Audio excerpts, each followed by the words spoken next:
현아와 길벗의 도시 이야기.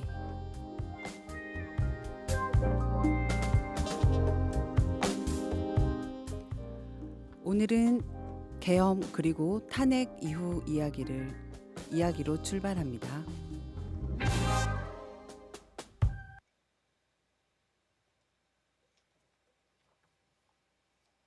세력들을 일거에 척결하고 자유 헌정 질서를 지키기 위해 비상계엄을 선포합니다.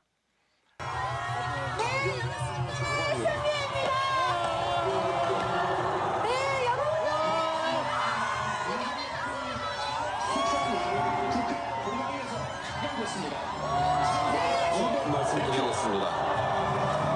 존경하는 국민 여러분, 학교, 기권사교.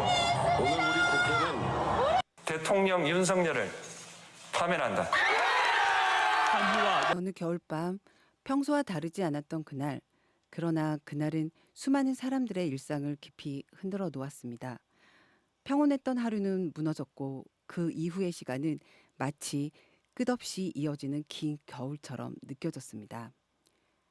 누군가는 그 시기를 멈춰선 시간이라 불렀고 또 다른 누군가는 잠 못 이루는 밤의 연속이라 말했습니다. 그 시기를 두고 어떤 이들은 내란성 불면이라는 말로 고통의 깊이를 표현하기도 했습니다. 여전히 끝나지 않은 문제들, 아직도 진행 중인 과제들이 남아있기에 진행형의 내란이라고 말하는 분들도 계십니다. 그럼에도 불구하고 이제는 많은 사람들이 겨울이 지나고 봄이 왔다고 말합니다. 무겁고 긴 시간 속에서도 변화와 회복의 움직임이 조금씩 시작되고 있다는 뜻이겠지요. 일상이 멈춘 듯한 그 겨울을 지나 대한민국의 시간이 멈춘 듯했던 그날들을 우리는 어떻게 기억하고 있을까요? 오늘은 도시 이야기에서 그 시간을 돌아보며 우리가 놓치고 있었던 사회 과제들 그리고 그 속에서 드러난 시민들의 목소리를 다시 짚어보려 합니다. 전주 객사, 모래내 시장, 한옥마을, 전주의 다양한 공간에서 기록된 현장의 목소리를 따라 오늘 이야기를 시작해 보겠습니다. 자, 그럼 먼저 준비한 영상 함께 보실까요?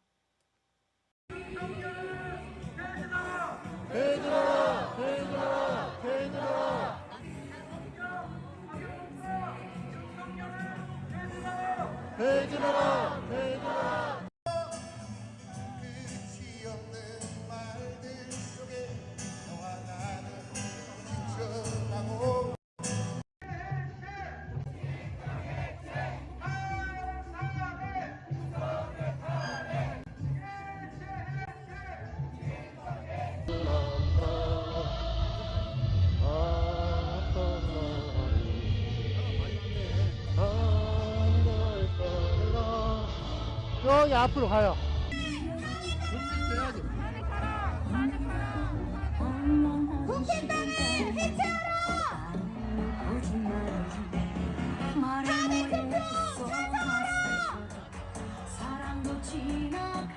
내란 속에 고속하라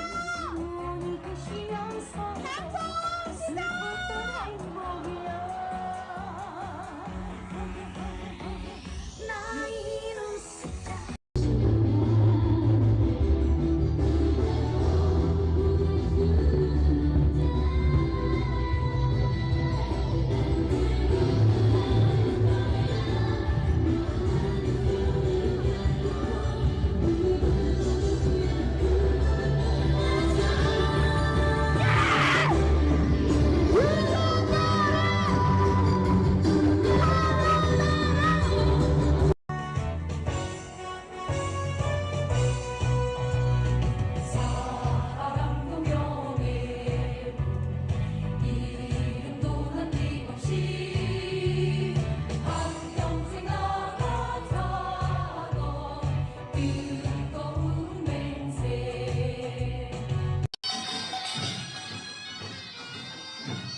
올렸어, 이거라.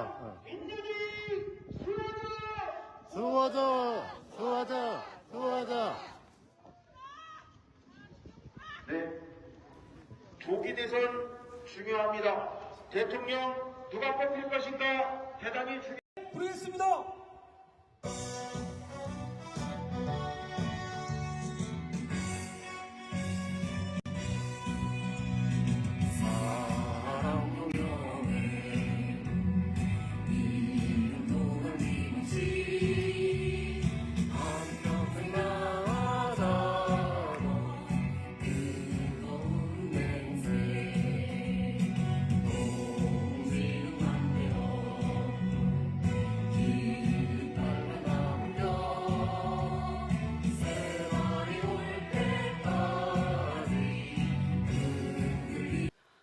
네, 영상을 보니 아휴, 지난 넉 달 동안 정말 많은 일들이 일어난 것 같습니다.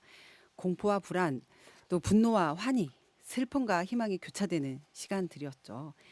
각본 없는 드라마처럼 다양한 장면들이 이어졌던 시간이었는데요. 오늘 방송은 이 넉 달을 경유하며 드러난 우리 사회의 과제를 정리해 보려는 특집입니다. 그런 만큼 도시 이야기의 기존 형식과는 좀 다르게 진행해 보려고 합니다. 먼저 오늘 방송의 기획 의도를 길버 PD님께 들어보도록 할게요. 네, 여전히 진행 중이라는 표현도 맞을 것 같고, 일단락되었고 이제 이후를 차분하게 준비해 가야 한다는 주장도 옳을 것 같습니다. 우리가 12월 14일에 탄핵소추 가결 바로 직후인 16일에 김성주 의원님하고 손주아 민원련 사무처장님하고 모시고 탄핵 그 이유를 급하게 준비를 했던 기억이 있는데요.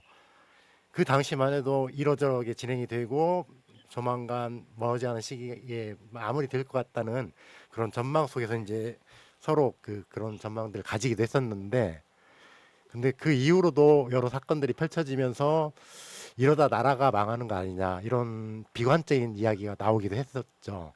상황이 끝없이 펼쳐지면서 최근까지도 굉장히 힘들어하는 사람들이 많았었습니다. 그런 과정 속에서 여러 가지가 가려져 있던 것들 그리고 가라앉아 있던 문제들이 드러나는 것 같다고도 여길 수 있을 것 같습니다.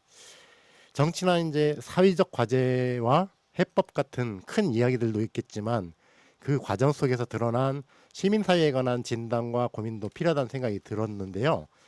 오늘은 그래서 시민단체에서 일하시는 활동가와 시민들을 모시고 이야기를 나누고자 했었습니다.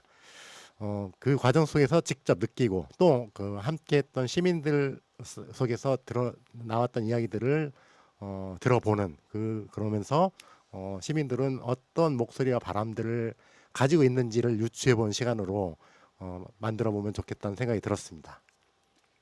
네, 그럼 이제 본격적으로 이야기를 나눠볼까 하는데요. 이야기에 앞서 오늘 오신 초대 손님을 먼저 소개하겠습니다.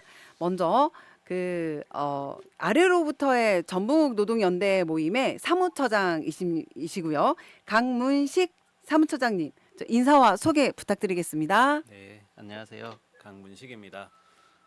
저희는 아래로부터 세상을 바꿔보자라는 그런 취지의 모임이고요. 거기에서 사무처장을 맡고 있습니다. 반갑습니다. 네, 반갑습니다, 처장님. 네, 그리고 오늘 지금 이 자리에는 오시지 못했는데요. 저기 오늘 열심히 시간을 맞춰서 오시려고 했는데 이제 서울 일정이 있으셔가지고 딱 조금 전에 말씀에 1, 2분 만에 차를 떨켰다고 말씀하셨는데요. 네, 전북환경운동연합의 문지연 처장님 모시겠습니다. 전화로 연결했습니다. 안녕하세요, 처장님. 네, 반갑습니다. 문지연입니다. 네, 심장이 네. 쫄깃쫄깃했죠? 엄청 쫄깃쫄깃했는데요. 그래도 네. 이렇게 전화로 네. 역시 공동체 라디오 멋있습니다. 전화 연결 바로 되네요.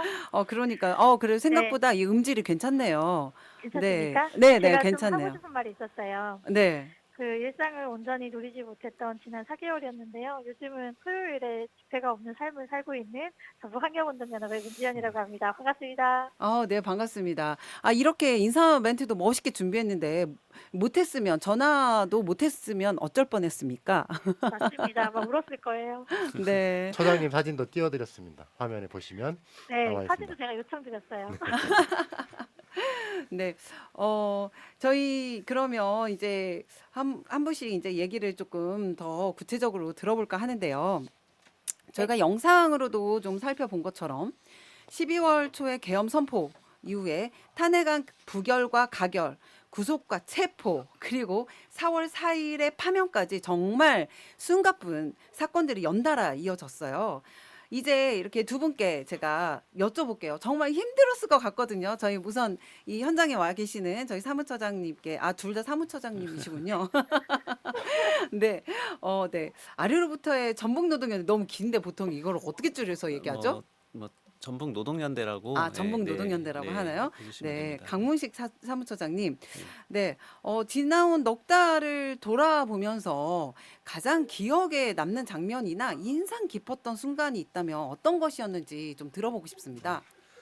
우선은 뭐 이게 다분히 제 개인적인 감정들이 담길 수밖에 없는 것이어서 그럼요. 네, 어쨌든 네. 저에게는 12월 3일 그날 밤이 네. 가장 기억에 그러니까 충격적이기도 네. 했고, 그러니까 그날 밤에 아기들 재우고 있었거든요. 이제 네. 애들 잘까 잠들랑 말랑 뭐 이제 그런 사이에 누가 이제 소식을 전해줘서 뭐 계엄이 선포됐대 이러고 어떻게 해야 되나 이제 이대로 있으면 안 될 것 같은데 그래서 뭐라도 해야 되겠으니 또 언제 정말 이제 집에 있다가 뭐 아무것도 못 하고 잡혀가거나 그러면 또 안 되니까 이제 부랴부랴 일단은 막 짐을 꾸려가지고 밖으로 나와서 사람들이랑 연락을 네. 주고받고 이제 그랬던 순간들이었는데 그때 정말 두려웠어요. 그 아이들한테 인사도 못 나누고 네.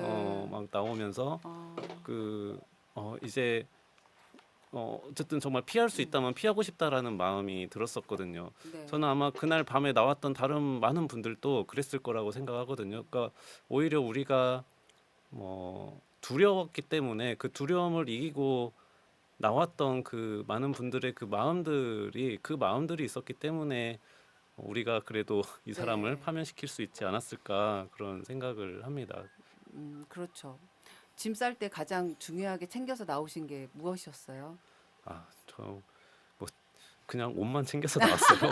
뭐 이거 어떻게 될지 모르니 네. 그래도 갈아입을 옷은 챙겨야지 하고 옷만 네. 가방에다 몇 개 이렇게 집어넣고 네. 옷도 못 갈아입으면 어떡하지 뭐 그러면서 예. 나왔어요. 뭐 밖에 정말 그 창문 열어보고 지금 밖에 뭐 그래도 뭐 군인들이 왔다 갔다 하진 않는 것 같은데 지금 이게 어떤 상황인지 전혀 파악도 안 되고 네. 참 그날 밤에 그랬었죠. 그렇죠. 네. 저희 문지연 처장님은 어떠셨어요? 그날의 네. 행보와 지난 넉 달 음, 돌아보면서 네. 가장 인상 깊었던 부분. 우선은 저도 강문식 활동가님과 마찬가지로 12월 3일 저는 그날 지인의 집에서 맥주를 마시고 있었습니다. 그리고 방송을 보는데 바로 짝꿍한테 전화가 왔어요. 네. 그래서 집에서 짐을 챙겨서 민주노총 사무실로 갔습니다. 혹시 어떻게 될지 모른다라고 하는 같은 의견이었고요. 그래서 저도 모르게 그 민주노총 사무실이 안전하다고 해서 갔는데요. 그랬군요. 거기에 모이신 분들 중에 이제 강문식 활동가님도 계셨습니다. 그래서 네. 서로의 안부를 묻고 저는 맥주를 한 모금 했으니까요. 좀 알딸딸하고 마음도 알딸딸, 몸도 알딸딸 했던 기억이 좀 나는데요. 저는 좀 기억에 나는 것 중에 하나가 네. 12월 4일 첫 기자회견이었고, 그리고 탄핵 소추안이 부결되는 날이었고, 그리고 파면이 되기 마지막 날 밤이 저에게는 가장 기억에 남는 것 같습니다. 그리고 응원봉, 깃발, 함께했던 시민들의 눈빛, 그다음에 네. 마음들이 보였던 그런 시민의 힘이 느껴졌던 날들로 그나마 버텼던 것 같고요. 그래서 저희가 4개월 만에 봄을 맞이한 거 아닌가 하는 생각이 듭니다. 생각보다 길었죠. 네. 네, 상당히 너무 진짜 길었어요. 길었던 것 같아요. 또 올해 겨울이 상당히 추웠잖아요. 네. 그래서 봄도 늦게 오고 아직도 봄이 이게 완겨울이 지금 안 지어서 그런지 봄이 안 왔다는 느낌도 가끔 들어요. 네. 맞습니다. 마음이 아프네요. 왜 집회는 겨울에만 하는 걸까요?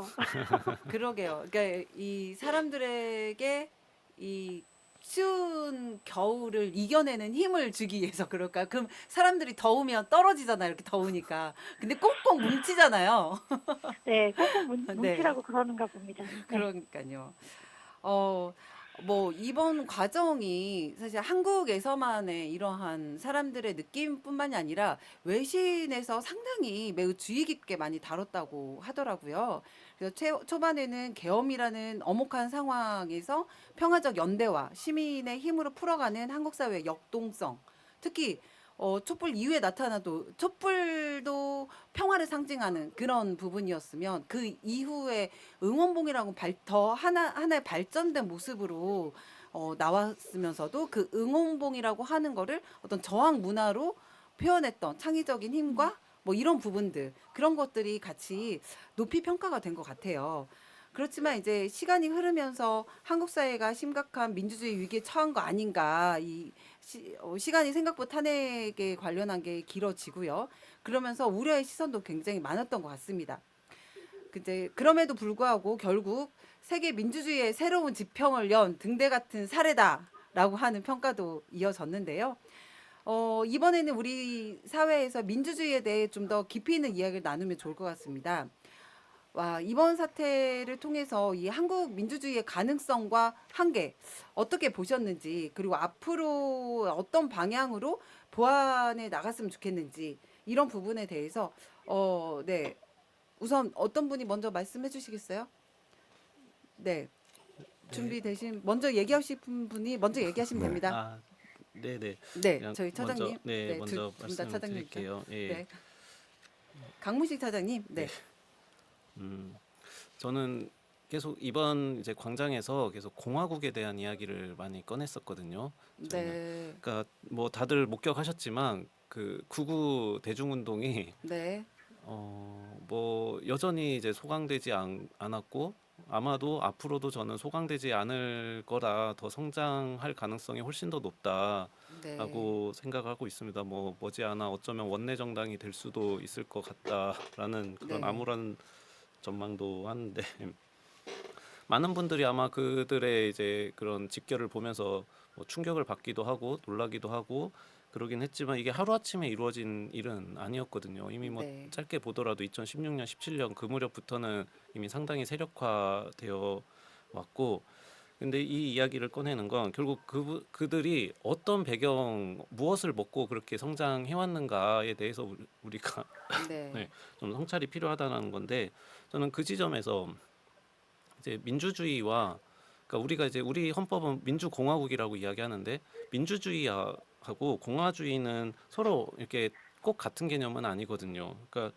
민주주의는 뭐 더 엄밀하게는 한 이념이기보다는 어떤 정치 제도, 그러니까 정체라고 하죠. 이제 그걸 뭐 이제 다수에 의한 지배라는 뜻이 있기도 하지만 어떤 정치 제도를 의미한다면은 이제 공화주의라는 거는 이 공동체를 공적으로 운영해야 된다, 지배해야 된다라는 어떤 그런 정치 이념이 있는 건데 네. 이제 우리 사회에서 민주주의가 작동해왔던 것을 보면은, 그러니까 이게 어쨌든 각 여러 이제 사람들의 권리를 보장하는 제도로서 이 우리 사회에 어쨌든 이제 1987년 이후에 형식적 민주주의라고 하는 게 뭐 그런 제도로서 자리를 잡고 있고 그게 가진 어떤 성과도 있었지만 그게 이제 누구의 권리를 계속 보장하고 있느냐. 그러니까 저는 이번에 그 광장이 열리고 있는 와중에서도 자산에 대한 과세를 유예하는 거에 대해서 여야가 합의를 한다든지 뭐 그 이전에 뭐 이제 금투세 폐지에 대해서 이제 또 합의를 한다든지 이런 과정들에 대해서 우리가 주목해야 된다라고 생각하는데 결국 이게 의미하는 거는 노동소득보다 자본소득을 더 장려하자 우리 사회가 계속 그리고 자본소득에 대한 권리를 보장하자라는 이야기를 계속 하는 거거든요. 저는 그게 이제 우리 사회가 지금 이제 민주주의라는 이름으로 그런 자본을 그러니까 어떤 나의 자산을 가지고 그 자산을 뭐 이게 그러니까 가상화폐 뭐 주식 그 부동산 이게 다 그 다르지 않은 그런 하나 연결된 이야기들인데 그런 것들로 얻는 소득 자체를 나의 권리로 우리 사회는 이미 그거를 그리고 그것들을 제한하지 못하고 그 보장하고 있는 제도로서 지금 이제 현재 이제 민주주의라는 제도가 작동하고 있지 않았느냐라는 좀 그런 돌아봄이 필요하다라고 생각을 합니다. 사실 네. 그런 과정에서 그러니까 이제 공화적인 가치가 우리 사회에 충분히 구현되고 있었을까? 어쩌면 이제 그런 공백들에서 그런 극우 대중 운동이 성장할 수 있었던 어떤 그런 자양분들이 계속 공급되었다라는 그런 반성을 많이 했거든요. 네, 그게 여전히 이제 우리에게 좀 주요하게 다뤄져야 될 질문이라고 생각을 합니다. 네. 네. 네, 상당히 그 깊은 말씀. 네, 그러니까 오히려 이렇게 되돌아볼 수 있는 계기가 네. 우리 한국 사회에서 민주주의라고 하는 시스템과 예. 그리고 방금 얘기했던 공화주의라고 하는 이런 부분들이 우리가 어떻게 받아들이고 있냐, 우리 사회에 어떻게 작동이 되고 있냐라고 하는 이런 것에 좀 심각하게 좀 되돌아보는 그런 계기가 되셨는데 오히려 반성해야 되는 분들이 따로 계시는 것 같은데요. 지금 네, 네 저희 문지연 차장님 어떻게 네. 생각하시나요? 그 반성하시는 분들을 좀 이제 이야기를 해야 될 것 같은데요. 네, 국회 결의로 이제 비상계엄이 좌절시킨 거는 민주주의의 힘이었다라고 많이들 이야기하세요. 네, 동시에 계엄을 강행할 수 있었던 것을 만든 것도 민주주의의 한계다. 저는 그렇게 좀 보고 있고요. 아까 이제 말했던 구구 선동이나 이런 다양한 이야기들이 저는 민주주의의 진짜 한계를 보여줬다라고 생각이 들어요. 그리고 왜 그들은 이런 방식으로 정치를 하는가에 대한 성찰이 우리 안에서도 필요하다는 생각이 들어요. 그게 진정한 내란 종식이라고 좀 저는 보고요.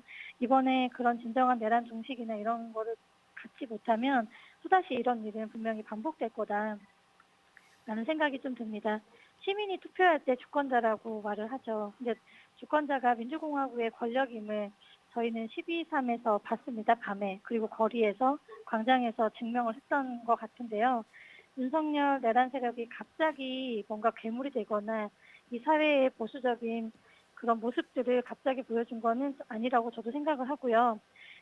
보수적인 양당 체제 그리고 불평등 문제 모순들로 만든 이 결과물이 우리가 지금 직면해 있는 문제라고 보고 이런 문제들을 해결하는 데 온 힘을 써야 된다라고 생각이 들고 해결하지 못했을 경우에는 저는 미래 세대 아이들에게는 또 어떤 세상을 만들어줄지 다시는 거리로 광장으로 나가지 않아야 된다고 저는 생각을 하거든요. 아무튼 이제 그런 고민들이 좀 있습니다. 네. 네, 네, 그 상당히 이제 저도 동의되는 부분이 이제 앞으로의 이런 부분에 있어서 많이 좀 우려가 되더라고요. 그러니까 가령 그러니까 우리가 분열돼 지금 다 드러나 있는 상황이죠. 분열이 예전에는 이 좀 땅 밑으로 좀 숨어져 있었던 것이었으면 이제는 그게 다 어쩌면 다 진짜 적나라하게. 네, 적나라하게 네, 다 드러난 상태인 것 같아요. 그래서 이런 분열과 그리고 사람들을 배타적으로 보는 이런 상황들 이런 것들을 어떻게 앞으로 잘 좀 합쳐서 잘 만들어 갈 수 있냐라고 하는 부분들이 좀 이제 우리 다음에 큰 과제이지 않을까라는 조금 생각도 드네요. 이번 집회에서 또 이렇게 상당히 좀 다양한 깃발이 등장해서 화제가 되기도 했잖아요. 전국 묘총, 뭐 내향인, 바람난 것으로 오해받는다. 빨리 끝내고 돌아가고 싶다. 라고 하는 기발한 표현들이 이제 시민들의 감정과 상황을 재치 있게 드러낸 것 같거든요. 그러니까 이전에 전통적인 방식의 그 단체 깃발 하고는 확실히 좀 다른 모습들을 보여준 것 같습니다. 뭐 어쩌면 이런 흐름이 지금 현재 살아가는 이 시민들이 그동안 이렇게 변화해 왔던 새로운 감수성과 참여 방식 이런 것들이 그대로 또 현장에서 집회 현장에서 보여줬던 그런 현상이 아닐까 싶은데요. 뭐 특히 이제 12월 14일에 충격로를 가득 메웠던 이제 시민들의 정치적 요구, 그리고 시민사회가 얼마나 잘 담아내고 이끌었는지 뭐 이런 것에 대한 점검 이런 것들이 필요한 시점이지 않을까 싶어요. 그래서 아마도 현장에 계속 집회 현장이나 많은 시민들을 만나셨을 것 같거든요. 그래서 두 분의 이야기를 이러한 좀 지역 시민들의 정치적 요구나 그리고 우리 이 시민사회가 얼마나 이러한 담론들을 담아내고 이끌었는지에 대한 점검을 하셨을 것 같은데 좀 불편한 얘기일 수도 있지만 좀 편하게 말씀해 주시면 좋을 것 같아요. 네. 저희 문지연 차장님 제가 영상으로 계속 네. 보세요, 혹시? 아니, 영상 안 못 볼 보여요. 거예요. 아, 전화로. 전화를 하고 네. 있구나. 나중에 꼭 네. 보세요. 네. 차장님이 지금 굉장히 손 들고 서 있어. 굉장히 아니 손 드는 것도 손 드는데 저희 여기에 이쪽에 계셨다가 저쪽에 계셨다가 아무튼 현장 이 화면에 계속 담겨져 있습니다. 너무 재밌습니다. 지금은 자리를 아, 딱 네. 잡았습니다. 네, 네. 너무 재밌습니다. 네. 네. 네, 감사합니다. 제가 없어도 제가 있는 것 같은 네. 목소리로 그 대신하겠습니다. 한번 그러면 문현 차장님 먼저 말씀해 주시겠어요? 네, 네. 우선은 제가 이제 광장에서 거리에서 느꼈던 거는 그구들은 너무 폭력적이고 비상식적인 행동들을 많이 했다면 시민들은 비폭력적, 평화적 방식으로 맞섰던 것 같아요. 네. 여러 응원봉, 깃발 든 사람들이 함께 어우러져 빛의 향연도 이루었고, 그다음에 아까 계속 그 영상에서 민중가요가 나오더라고요. 근데 이제 민중가요와 그다음에 케이팝이 함께 어우러지면서 그렇죠.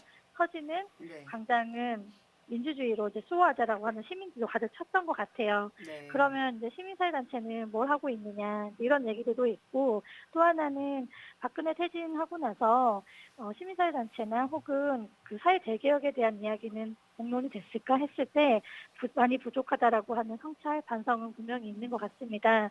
그래서 이제 요즘 계속 거론되고 있는 것들 중에 하나가 사회 재개혁인데요. 지난 1월부터 좀 많은 준비를 했던 것 같습니다. 3개월, 3, 4개월 정도 이제 시간이 지났는데요. 11개 분야에서 118개 과제, 424개의 세부 과제까지도 만들어졌고, 그 중에 특별 과제가 내란의 완전한 종식, 그 다음에 헌정질서 회복이라고 하는 걸로 사회 대개혁안을 만들었습니다. 근데 이 과정 안에서 많은 시민사회단체, 전문가, 활동가, 그리고 시민들이 참여를 했는데요. 어떤 상황에서 좀 준비가 됐냐면, 예를 들어 온라인으로 만나거나 천만의 연결, 그리고 10만여 명의 시민들을 만났고, 그 다음에 그 안에서도 토론도 하고 되게 다양한 동네별로 또 이야기는 이어져 왔던 것 같아요.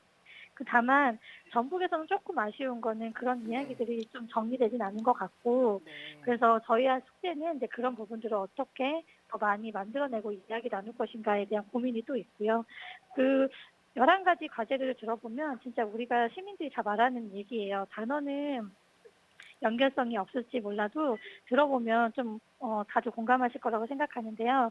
다시 민주공화국 시민이 주인이 되는 세상, 정의로운 경제와 민생이 안정된 사회, 평화 주권 역사 정의가 실현되는 사회, 기후위기 넘어 정의로운 생태사회, 모두의 행복한 삶을 위한 돌봄 중심의 사회, 좋은 일자리, 보편적 노동권이 보장되는 사회, 생활 안전이 지켜지는 세상, 모두의 존엄과 공존을 위한 성평등, 인권사회 등등 되게 다양한 아젠다를 가지고 지금 현재 이야기 나누고 있고요. 이거는 누가 보면은 이제 어찌 보면 중앙 단위에서의 논의라고 한다면, 우리 지역에서의 고민은 저 강문식 활동가님하고 지금 하고 있는 그 수요일마다 지금 만나는 모임들이 있어요. 그 안에서 전북 지역의 좀 의견들이 좀 모아지지 않을까라는 생각을 하고 있습니다. 네. 네. 상당히 뭐 이렇게 준비해 주신 것 같아요. 열심히. 네, 네. 준비했습니다. 네. 그런데 제가 궁금한 게 이 음, 사회 대개혁과 음. 관련한 자료가 궁금하신 분들이 있을 수 있거든요. 네, 11가지 과제라고 하셨는데요. 네, 네. 저도 개인적으로 궁금해지네요. 이런 자료는 혹시 어딘가를 가서 받아보거나 할 수 있나요? 우선은 제가 천만의 연결이라고 하는 걸 한번 검색해 보시면 아마 네. 나오지 않을까 생각이 들고요. 제가 네. 검색의 루트는 그 동영상의 링크를 제가 걸어드리도록 하겠습니다. 네, 그래요. 네, 네, 그러면 저희 유튜브 방송 채널에서 댓글에. 네네 방송에 이제 나중에 추후에 거기에 좀 올려주시면 네. 이 방송을 듣는 분들이 또 직접 바로 듣고 그걸 검색하기는 쉽지 않으실 것 같거든요. 그래서 좀 올려주시면 차후에 관심 있으신 분들은 좀 들어가서 보실 것 같습니다. 괜찮으시죠? 네, 괜찮습니다. 그 마지막에 이제 네. 윤석열 퇴진운동본부 그리고 사회대개혁, 거기에서 가장 마지막에 했던 얘기는 8년 전 박근혜 퇴진 이후 사회대개혁이 자초되었던 촛불혁명의 전철을 밟지 않도록 끝까지 감시하고 요구할 계획이다라고 하는 이야기를 전했고요. 저희도 같은 생각이고, 지금 현재 대선 국면으로 들어왔지만 대선의 국면에서 대선이 아닌, 누군가의 사람이 아닌 사회 대개혁의 의제를 가지고 시민들의 목소리를 가지고 요구될 수 있도록 노력을 좀 많이 해보도록 하겠습니다. 네. 아, 네. 좀 뭔가 좀 이전에 저희가 그래도 탄핵이라고 하는 걸 첫 번째로 경험하고 난 뒤 이후에 이제 많은 국민들이 그 이후에 변화되지 않았던 사회의 모습을 보고 실망을 한 것도 사실이잖아요. 네, 그래서 네. 이번에 어쩌면 그 시민사회 단체나 뭐 정부에서도 그렇고 많이 긴장을 더 많이 하시는 것 같긴 해요. 그 이전에 첫 번째보다는 이 탄핵 이후를 어떻게 할 것이냐라고 하는 것에 있어서 많이 긴장하고 이렇게 준비를 많이 하고 계신 이런 모습들이 좀 보이는 것 같습니다. 그런데 네, 그렇게 긴장을 하고 있다고 보기에는 네, 일단은 커다란 이변이 없는 한 아마도 뭐 민주당의 이재명 그렇죠. 네, 대표가 대통령으로 당선될 가능성이 뭐 높다라고 생각하는데요. 대부분 뭐 다 그렇게 인식하고 있을 텐데 이재명 대표가 지난 4달 동안 4달 사이에 보여줘 왔던 행보들을 보면 아까 앞서도 말씀드렸지만 결국 그 자산에 대한 과세를 유예한다든지 네, 혹은 이제 반도체 특별법에 대해서 특히 그 안에 들어가 있는 근로기준법에 노동시간 규제를 완화하는 그런 내용의 이제 독소 조항이 들어가 있는데 그거를 합의하려고 했다가 이제 여러 반발에 부딪혀서 한 발 물러서기도 했지만 계속 이제 그런 이야기들을 보이고 있는 거죠. 뭐 이제 그다음에 반도체 특별법 이외에도 결국 어쨌든 삼성전자와 관련되어서 그 이제 반도체 산업에 대한 재벌 기업들의 어떤 인센티브가 될 수 있는 것들을 제공하겠다라는 이야기들을 하고 있고요. 이거는 뭐 이거를 뭐 이제 단순히 우클릭이다라고만 저는 이야기할 수 없는 문제라고 생각해. 그러니까 아까도 앞서 서두에 말씀드렸지만 네, 결국 우리에게 이제 민주주의라는 제도가 의미하는 게 무엇인지에 대한 어떤 공통의 어떤 합의가 있느냐에 대한 저는 상당히 심각한 이제 질문이 제기되는 거거든요. 그게 이제 8년 전으로도 돌아가 보면은 문재인 정부가 들어서던 그 무렵에 저는 그거는 제 자신을 향한 이제 반성과 비판이기도 합니다. 우리가 여러 가지 개혁 담론들을 이야기했는데 그것에 대한 구체적인 어떤 비전을 마련하고 있었는지를 되돌아보자면은 솔직히 그러지 못했던 것 같아요. 그거는 저는 문재인 정부도 마찬가지였던 것 같고 대표적인 거 하나 예시를 들어보자면 정규직 전환 정책이 있었어요. 제가 이제 노동 단체에서 활동하고 있으니까 그게 가장 이제 어떤 그 노동 이슈 중에는 상당히 이제 파급력이 있었던 이슈였는데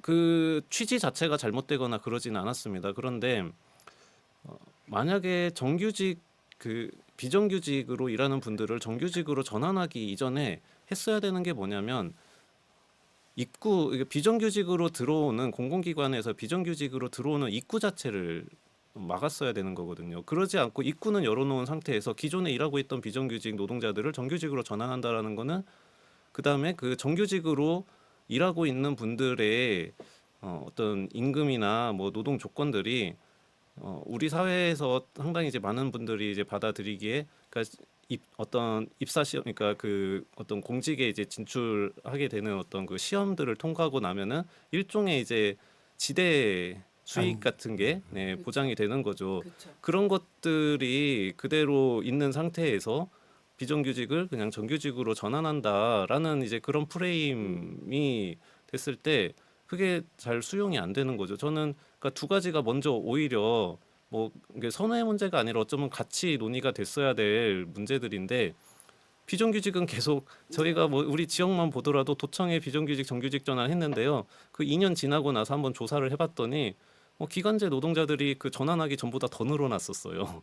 그러니까 이게 입구는 그대로 열어놓고 일부 그 당시 2017년, 18년 당시에 일하던 분들만 정규직으로 전환이 된다라고 했을 때 그거는 그거대로 그냥 하나의 어떤 또 다른 이제 특혜로밖에 비춰지지 않는 게 있었던 거죠.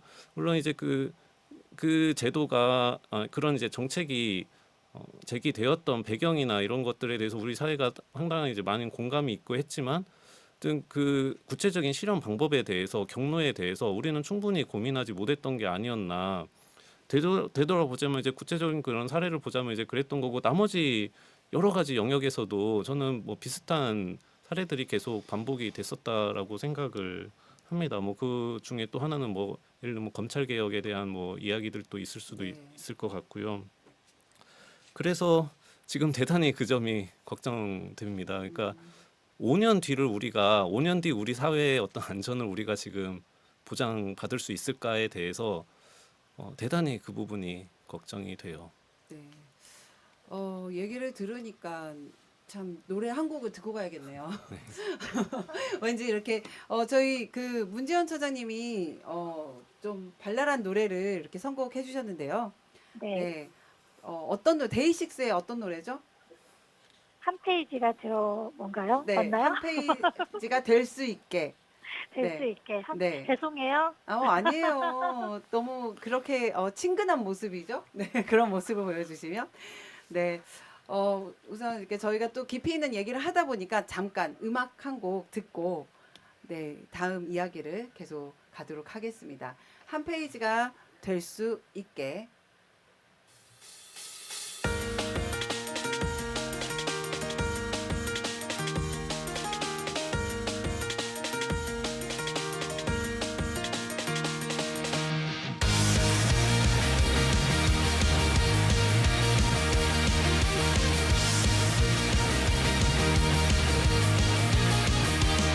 솔직히 말할게 많이 기다려왔어. 너도 그랬을 거라 믿어. 오늘이 오길 매일같이 달력을 보면서 솔직히 나에게도 지금 이 순간은 꿈만 같아. 너와 함께라. 오늘을 위해 그 많은 걸 준비해왔어. 어디에 나의 다른 건 다 제쳐두고 Commitment to my head. 아름다운 청춘의 한 잔 함께 써내려가자. 너의 수업들로 가득 채울래. 아무 걱정도 하지는 마. 나에게 다 맡겨봐. 지금의 순간을 다시 넘겨볼 수 있는 한 페이지가 될 수 있게. This is our page. Our page. 솔직히 말할게 지금이 오기까지 마냥 순탄하진 않았지. 오늘이 오길 나도 못 받아라 기다렸어. 솔직히 나보다 더 네가 바쁜다. 힘들었을 거라고 믿어. 오늘을 위해 그저 견뎌줘서 고마워. 어디에 나의 다른 건 다 제쳐두고 Commitment to my head. 아름다운 청춘의 한 잔 함께 써내려가자. 너만의 추억들로 가득 채울래. 아무 걱정도 하지는 마. 나에게 다 맡겨봐. 지금의 순간을 다시 넘겨볼 수 있는 한 페이지가 될 수 있게. Want you to come on out and have fun. Want us to have the time of our life.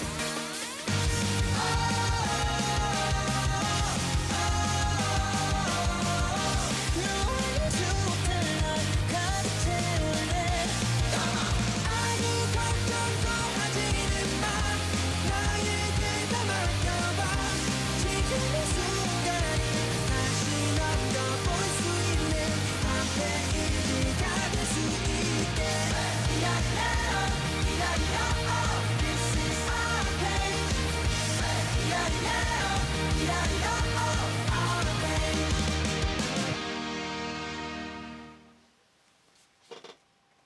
여러분께서는 FM 93.5 전주 공동체 라디오를 통해서 현아와 길벗의 도시 이야기를 듣고 계십니다. 이 프로그램은 매주 화요일 저녁 8시에 방송되며 목요일 저녁 6시에 재방송됩니다. 또 공동체 라디오 애플리케이션을 통해서도 청취 가능하고 유튜브에서도 시청하실 수 있습니다. 그리고 유튜브 채널 현아와 길벗의 도시 이야기 구독과 좋아요, 알림 설정까지 꾹 눌러주시면 큰 힘이 됩니다. 네, 이제 앞서서 워낙 긴 이야기들을 좀 심도 있는 얘기들을 나눴었는데요. 저희가 항상 이런 큰 이렇게 사회에 큰 이야기들이 흐르고 나면 우리 지역의 이야기들이 빠질 때가 너무나 많더라고요. 지난 탄핵에서도 그랬었던 거 아쉬움이 컸고요. 그러니까 이번에도 사실 이 탄핵 이후 그럼 대선도 있고 또 내년에 지자체 선거도 있고 뭐 이렇게 했을 때 이 탄핵 이후에 우리 사회, 우리 지역 뭐 전주라든지 전북이라든지 이 지역에서는 어떤 과제를 안고 어떤 방향으로 나아갈 것인가. 저는 뭐 대선도 중요하고 우리 한국 사회가 어떤 방향으로 갈지도 중요하지만 저는 더 전주가 어떻게 이렇게 우리가 좋은 사회를 만들 것이냐라고 하는 게 저는 더 관심이 많습니다. 네, 혹시 저희 먼저 강문식 차장님부터 네. 좀 여쭐까요? 네.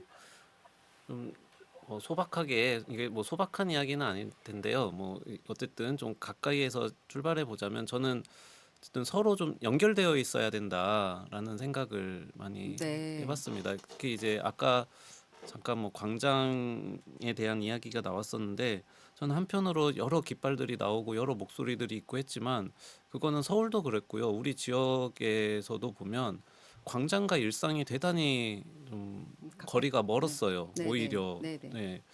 왜 그랬을까? 그게 여전히 이제 좀 질문이고 우리가 답을 더 구해봐야 될 것 네. 같은데 8년 전과는 분명히 좀 달랐던 것 같아요. 오히려 광장에 모이는 사람들과 그곳에 나오지 않거나 그냥 그걸 그냥 관전하는 일종의 이제 그런 분들. 그런데 뭐 그 차이를 확인하는 거는 확인하는 거고 또 우리는 광장에 모였던 분들하고의 연결도 대단히 네. 중요하다. 아까 뭐 문지연 차장님께서 잠깐 말씀해 주셨지만 제가 지금 목이 네. 저희가 물을 준비했어야 되는데. 아니면 괜찮습니다. 그 지금 광장에서 좀 다양한 이야기들을 모아 보고자 수요일에 오픈 마이크를 개최를 해 왔었거든요. 네. 매주 수요일마다 네. 또 조그만 광장이었던 거죠. 그곳에 어디에서? 하나은행 앞에. 하나은행 앞에서. 풍패시관 바로 네. 옆에 그 앞에서 매주 수요일마다 해 왔었고 네. 또 상당히 광장의 무대에서는 이야기되지 못했던 또 많은 이야기들이 뭐 학교 뭐 학생들 혹은 네. 성소수자들 네. 뭐 또 뭐 현장에서 일하는 노동자들 뭐 등등 여러 이제 이야기들이 그곳에서 장애인들의 이야기도 있었고요. 그 분들이 그곳에 나왔던 분들이 서로 연결될 수 있는 모임을 그래서 지금 또 만들고 있습니다. 뭐 체제전환 전북 네트워크라는 이름으로 이번 주 토요일에 출범을 할 예정인데 그런 어떤 연결고리들이 필요하겠다. 또 그거 위에도 어쨌든 또 우리 사회를 어떻게 바꿀 거냐, 우리 지역에서 어떻게 바꿀 거냐의 과제도 있잖아요. 저는 그 키워드 중에 하나는 돌봄이라고 생각하거든요. 이번에 이제 광장에서 겪으면서 네. 구구 세력들이 어떻게 저렇게 성장할 수 있었지를 보면은 좀 거기에 핵심은 교회가 교회? 있었어요. 네. 예. 네. 교회가 그런데 왜 그렇게 많은 사람들을 포용할 수 있었을까? 어쨌든 교회가 포용을 한 거거든요. 그분들을. 네. 네. 그거의 핵심적인 고리는 돌봄이었습니다. 이거는 아마 많은 분들이 이미 알고 계시고 또 이야기 지금 나오고 있기도 하고요. 뭐 아이 돌봄, 노인 돌봄, 우리 사회가 제공하지 못하는, 우리 사회가 보장하지 못하는 그 돌봄들을 교회가 하고 있었거든요. 네. 그 역할을. 그렇게 되면 안 된다. 네. 그럼 가까운 우리 지역에서라도 이 네. 돌봄을 어떻게 좀 더 공적인 영역으로 더 우리가 품을 건지 그거에 대한 우리가 고민을 지금 더 치열하게 만들어 봤으면 좋겠습니다. 그게 우리 과제라고 생각합니다. 네. 네, 저도 뭐 연결 사회가 상당히 요즘에 이슈가 되고 있기도 하고, 근데 돌봄의 부분은 앞으로 이제 연령층이 높아지니까 아무래도 우리 사회가 조금 더 고민해야 되는 부분인 것 같고, 그러니까 사회적 기능이 지금 많이 좀 부족하다라는 네. 생각은 드네요, 확실히. 네, 저희 문지연 차장님. 네, 네, 그래서 저도 그 연대와 이제 그런 고민들이 좀 많이 있고, 그 고민 안에서 이제 시민사회 연대회 안에서도 지역의 아젠다를 가지고 그 과제를 어떻게 해결할 것인가에 대한 담론이나 이런 얘기들을 좀 시민들과 함께 이야기를 나눠보자라는 생각을 하고 있는데 좀 약간 뒤처졌다는 느낌은 당연히 들고요. 그럼 저는 좀 반성해야 될 부분이라고 생각이 듭니다. 근데 그런 면에서는 광주에서는 네, 제가 이거를 보면서 좀 놀라긴 했어요. 광주도 서울과 같이 비슷한 시기에 사회 대개혁에 대한 이야기를 꺼냈고요. 그 안에서 개혁과제 안에서 개헌에 대한 얘기도 좀 나왔었던 부분이 있고, 또 하나는 5.18 정신의 헌법적이 뭐 수록하자 뭐 다양한 얘기들이 그 안에 담겨져 있어서 그 광주만의 색깔로 광주만의 그 사회 대개혁의 아젠다를 만들려고 하는 그 노력이 있어서 그건 저도 연대라고 생각을 좀 하거든요. 서로가 같이 이야기 나누는 부분들에 대한 이해와 공감 이런 부분들이 우리 안에서도 좀 필요하지 않을까라는 생각이 좀 들었습니다. 그리고 또 하나는 그 이제 환경이라고 하는 아젠다는 예전에 제가 11대 개혁에 안 들어가면 어떻게 하나 걱정을 되게 많이 했었거든요. 근데 그 다시 만날 세계를 위한 지구수다라고 해서 환경운동연합 차원에서도 이제 그런 목소리들이 지금 서서히 나오고 있는 상황들이어서 저도 저희 지역에서도 환경 아젠다를 가지고 지역에서 목소리를 좀 담아보는 시간들을 좀 마련해 보려고 하고 있습니다. 네. 아, 네.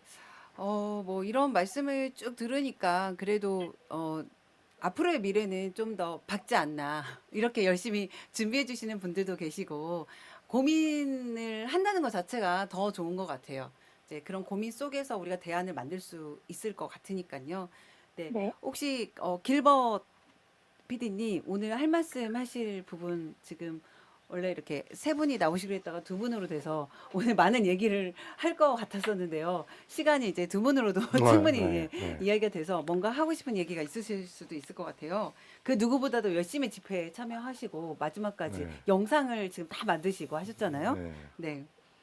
그래요. 다음 멘트를 제가 그 자연스럽게 하게 하면 될 것 같은데, 네네. 그러니까 말씀하신 것처럼 제가 계엄이 있고 그 다음 날 12월 4일부터 그때 처음에는 이제 매일 저녁 열렸죠. 그리고 탄핵 첫 번째 표결한 주말 그리고 두 번째 주말까지 이제 매일 거의 이루어졌고 그 뒤로는 주말마다 이렇게 했는데 대략 한 두세 번 빼고는 제가 그 계속 했던 것 같아요.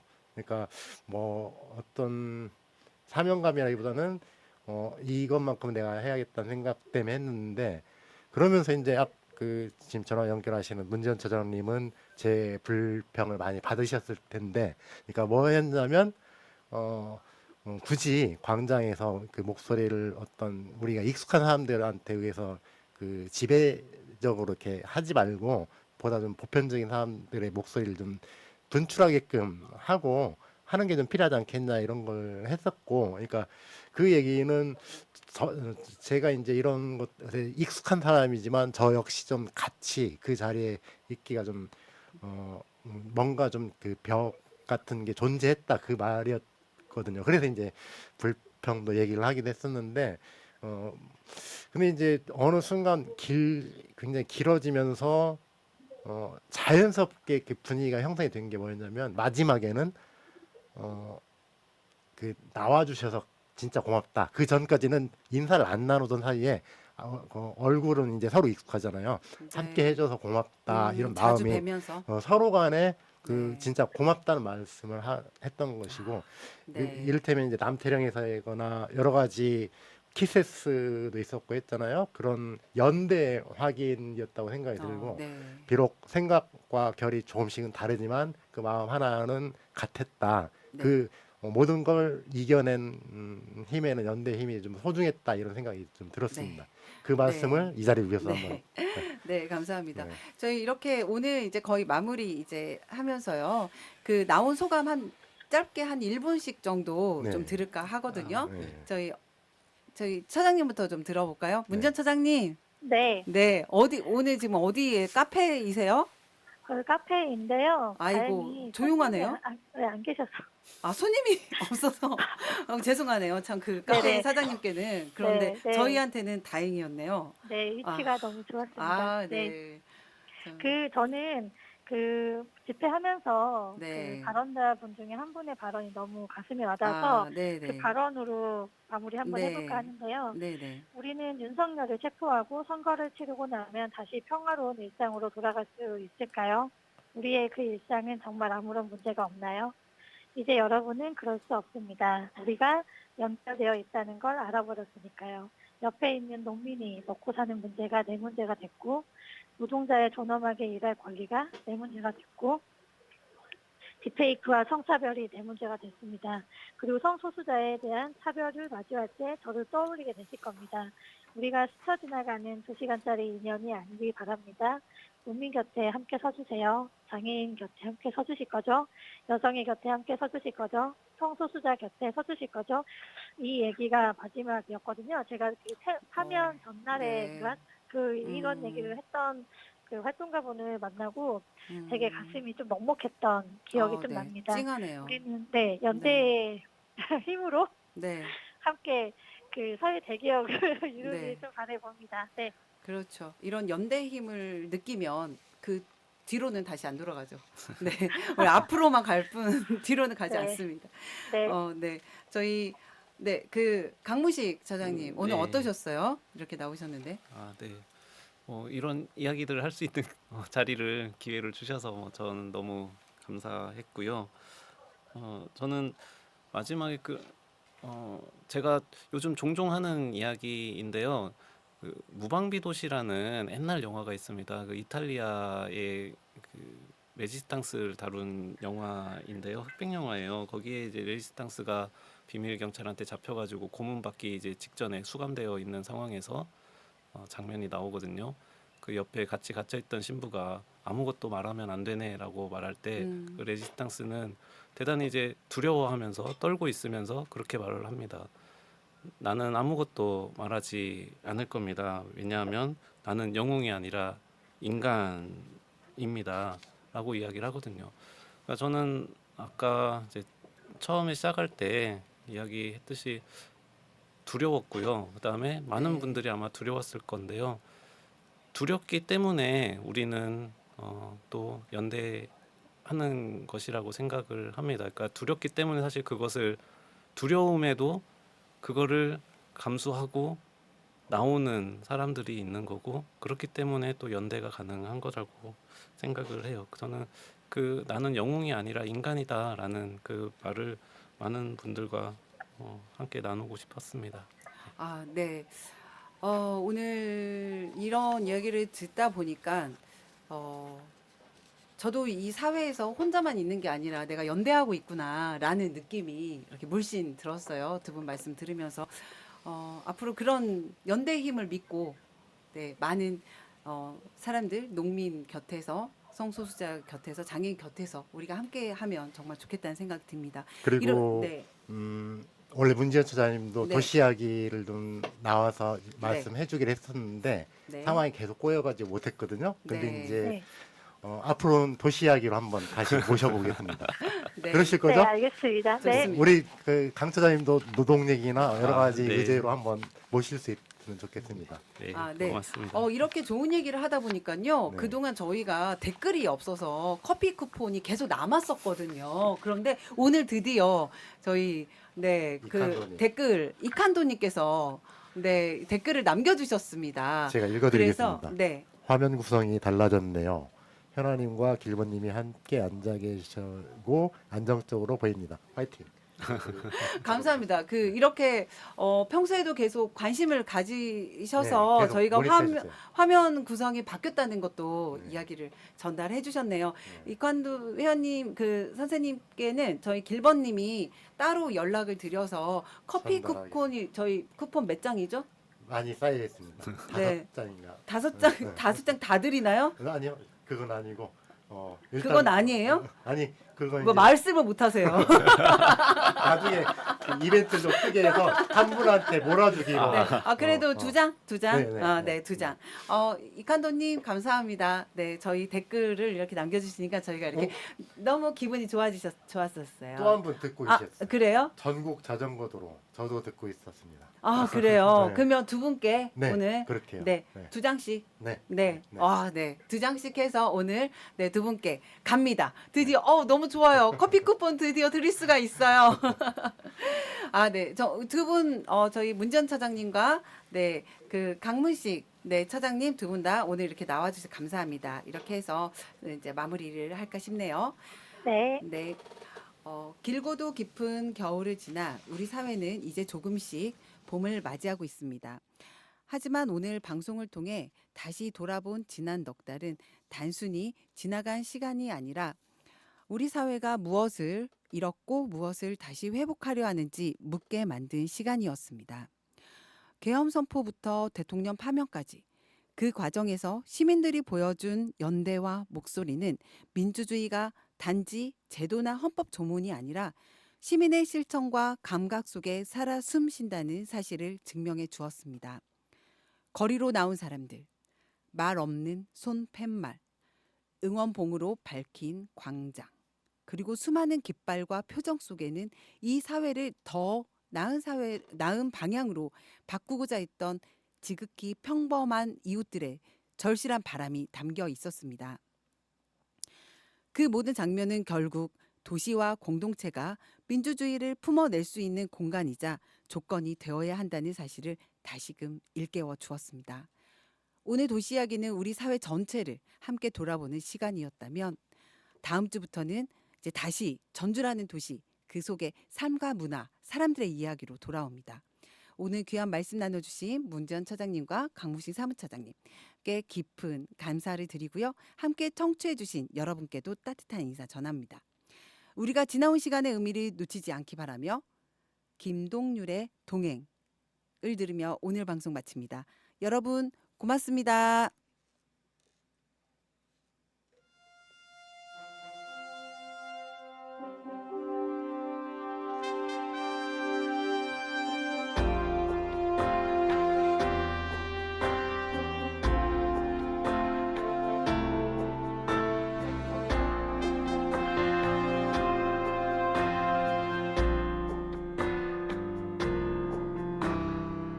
넌 울고 있었고 난 무력했지.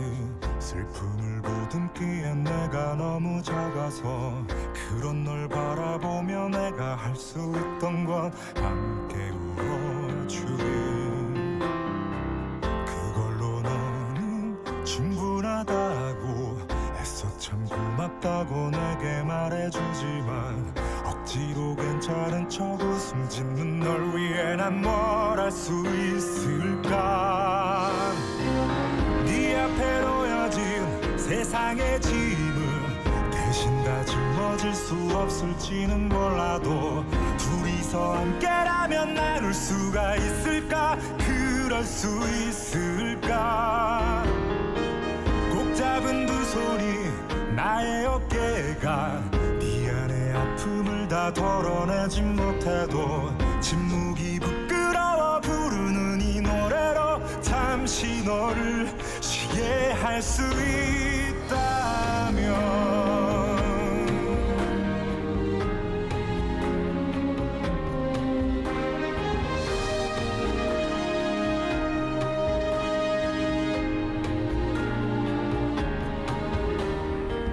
너의 슬픔이 잊혀지는 게 지켜만 보기에는 내가 너무 아파서 혼자서 씩씩한 척 견디려는 널 위해 난 뭘 할 수 있을까.